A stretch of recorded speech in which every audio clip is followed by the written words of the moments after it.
Hi, Julie Jones from SSB Performance, Smarter, Stronger, Better Mindset Training, here with this week's Mindset Made Simple Tip of the Week, brought to you by Game Day Sportswear. This week we're talking about what to do when they're not happy. I'm all full of advice this month. Last week we talked about what to do while we wait. This week we're talking about how we deal with people who might not be happy with us, yet we need to build a connection with them. So my mind still thinks like a softball coach. So to me, it's fall season, non-traditional, and we're playing some non-traditional games, 8 of them if you're a Division I coach. But some of you are in the thick of it. You've written lineups, you've got win streaks going, or some of you in business are at put up or shut up time at almost the end of the fiscal year, and we need to meet those numbers. And whenever these things come, when pressure comes, when expectations aren't met, or when something happens that doesn't fit with what we thought it to be or who we think we are, we slip into that dissonance and self-justification and blame and shame and all the things that come along with this.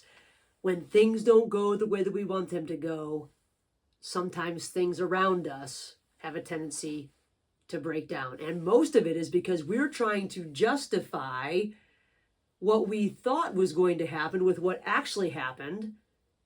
And sometimes this can be a good thing. We'll talk about that in just a second. But a lot of the times, as we talked about a couple weeks ago, this can cause serious problems in relationships, in communication, in team culture, and in performance. So how can cognitive dissonance, or what it leads to, self-justification, be good for us? Well, it can be good for us, just like for us. A couple weeks ago or about a month ago, we bought a new car. And I knew what I wanted in a way, but we didn't buy that car because we bought this car. And it's a great car. It's beautiful. It has every bell and whistle you could think of. And it is the most comfortable thing to sit in you've ever been in. Like with this crystal gear shifter and everything. It looks so pretty. But I still see that car I wanted driving down the road, and I think, oh, we should have had that car. And then I think, you know what though? This car has this. I'm justifying the fact that I spent all this money on this car and I like it because that helps me sleep at night.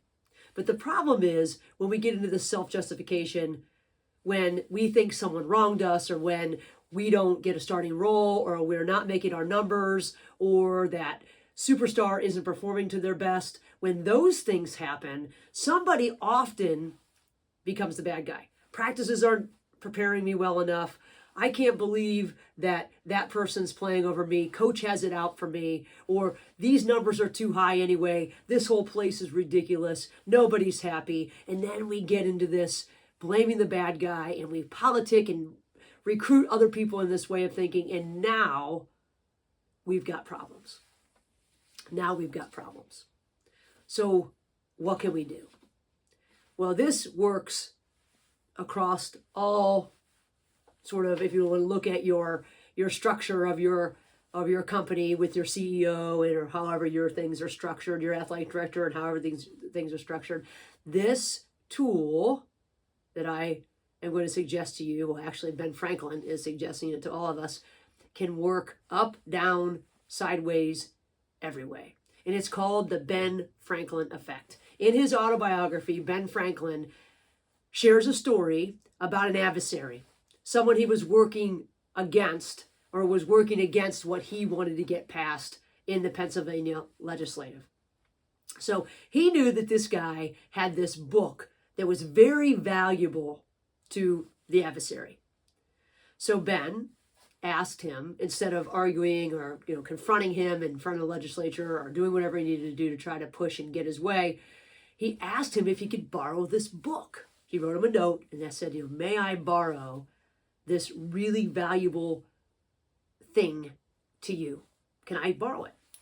Well, the guy didn't like him, but he said yes.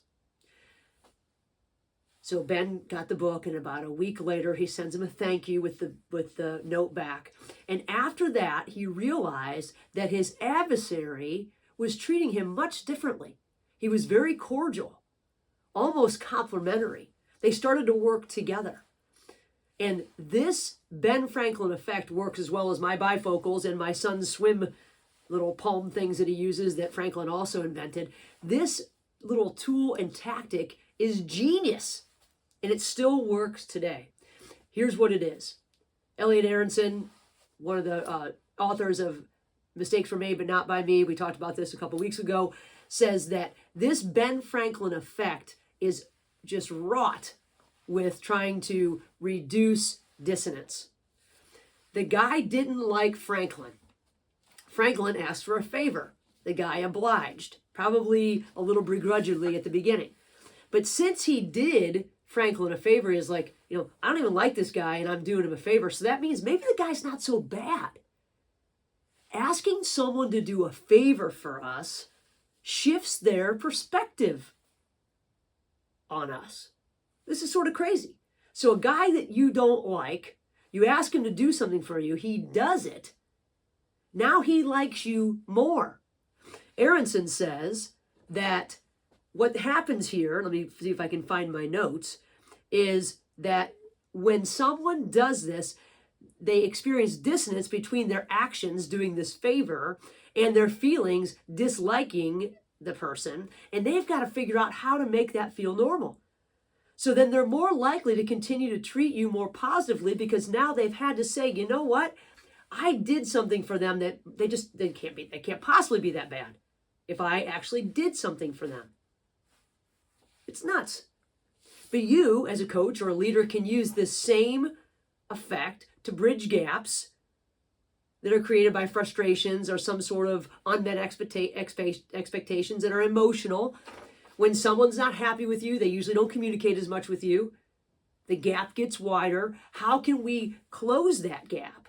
Well, we can ask them to do something for us. And I don't mean to be selfish and say, you know what, I'm the boss, you're going to do something for me. But how can you give them something to create a connection so that you are going beyond their expectations? Hey, man, I'm not even happy with Coach right now, and she's asking me to do this. Oh, she must not be so bad. The bottom line is creating opportunities for athletes to contribute beyond their expectations might get them to start to think, you know what? Maybe Coach isn't so unfair. Maybe she's really not so bad. She's trusting me enough to ask me for her help. How can we create these scenarios? Subtle shifts in perspective can ease the discomfort caused by the internal dissonance that's there because I'm not giving you what you want. Your starting role, you're not performing as well, you don't think I'm running practice the way you should, you're not meeting your goals, whatever it might be. This leads to improved cooperation and communication. And since that coach-athlete or that leader and employee relationship is so important, we can intentionally create moments of connection. If I ask you for something, I'm giving you attention. We are communicating. I'm being vulnerable to you. I'm admitting that I can't do everything and I actually need your help, even though you really don't like me. We're communicating. I'm going to show you gratitude. Just like Franklin wrote the guy a thank you note, I'm going to say, hey, you know what? Thanks. Thanks for whatever it is that you just did because you helped the team. This also can go up. If we need someone that we work for to look at us a little bit differently, because maybe somebody's gone in and said, Coach is a bully, Coach is this, Coach is that, Coach is the other, and we know that that's not true, and they really know that that's not true, but they feel pressure from parents and all these different things. We can ask them for help. Maybe they come in and they talk to the team about managing challenge. Maybe we ask them to borrow a book that they've read that have helped them overcome things that have been difficult. Again, vulnerable, asking for help, communicating, showing trust. I trust you to help me figure this out. There's lots of layers to this. It's a genius way to go. So, you asking for their help is helping you reconnect everyone around you. It's closing the chasm that was built by this discomfort, this dissonance that we automatically go to. And don't act like you don't do it. I know you do. We all do. We all find a reason to blame. We all find a bad guy when things don't go our way. We all self-justify. It's part of being able to manage ourselves in our head. But when it becomes a problem for us in communicating with our subordinates or the people that we work with or the people that we answer to, now we've got to figure out solutions of how we can get everybody on the same team and everybody to open their eyes to what is real and what the team needs to perform their best. Because ultimately, if we are self-justifying, we are not looking at what we need to do to be our best. So the next time you are faced with an uncomfortable, tension-filled situation, try to create an opportunity to have someone help you. It sounds so selfish, but it's not that at all. You're actually helping them come back to you, and you are going to meet them. It's not like they have to come all the way over here. We are building an opportunity for all of us to get back on the same page, because I need you to help me. That means I trust you. That means I don't know everything. That means that we're going to communicate. We're going to connect. I'm going to thank you, and you're going to feel better, and so am I, because nobody likes that gap when there's no communication going on, because you have put your foot down and you're the bad guy, and now you're making me out to be the bad guy, so I start to act like one, or it's really uncomfortable, so I sort of back off on my communication too, not even intentionally. You know how it goes. Try the Ben Franklin effect. Take advice from a guy who is smarter than me, that's for sure, can create these and a million other things that still work today. This is just one of them. I'd love to know what you think about this little tool and how you can use it to enhance your culture, to help your athletes improve their performance, or your salespeople, or whoever they are. Anything that you have to say about this, please shoot it my way. I love to have discussions on all these things and think of new ways and better ways to build our teams and our performance so that we can reach our peak. And if you want to up your game and include mental performance in your practices, reach out. I'll tell you how. Until next week, have a great week.